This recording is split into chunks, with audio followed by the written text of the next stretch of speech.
Shalom, salam inspire. Beberapa waktu ini kita mendengar kabar baik dari media cetak maupun elektronik bahwa satu persatu negara mulai masuk ke dalam jurang resesi. Tidak terkecuali dengan Indonesia. Mungkin kita banyak mendengar hal-hal yang membuat kita takut, membuat kita cemas dan khawatir. Tapi satu hal yang saya percayai bahwa Tuhan Allah kita, Dia tidak pernah meninggalkan kita.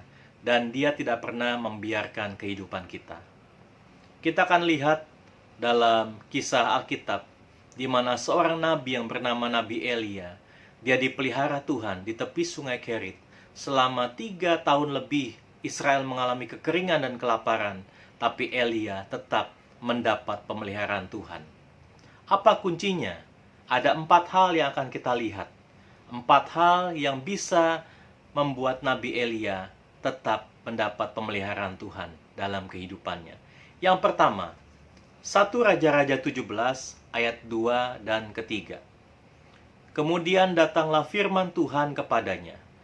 Pergilah dari sini, berjalanlah ke timur dan bersembunyilah di tepi sungai Kerit, di sebelah timur sungai Yordan.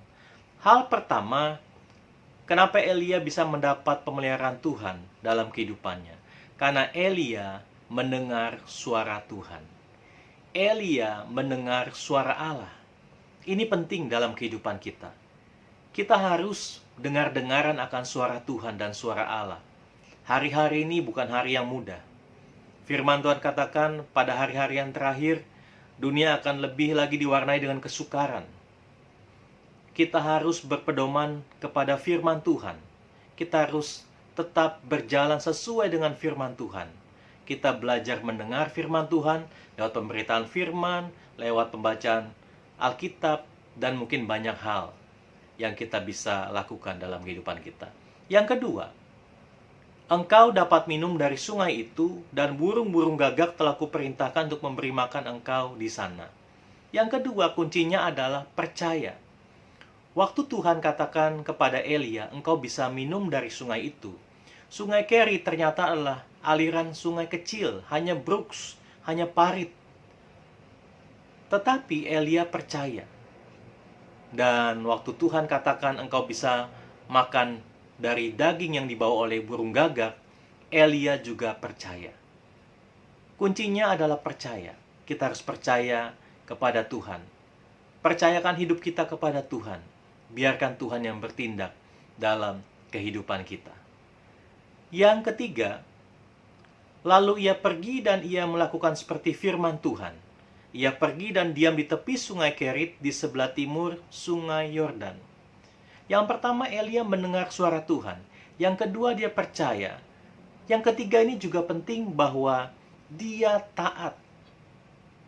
Dia taat ketika Tuhan berfirman, ketika dia percaya dalam hati, tapi dia melakukan, ada action. Sehingga firman Tuhan itu bukan hanya dia simpan dalam hati, dia percayai, tapi dia mau menjadi pelaku firman, dia bertindak. Berapa banyak dari kita yang mungkin kita hanya mendengar, percaya, tapi kita nggak mau melakukan. Saat-saat ini, kita mulai praktekkan iman kita. Kita bertindak melangkah dengan iman. Kita percaya Tuhan menyertai apa yang kita lakukan.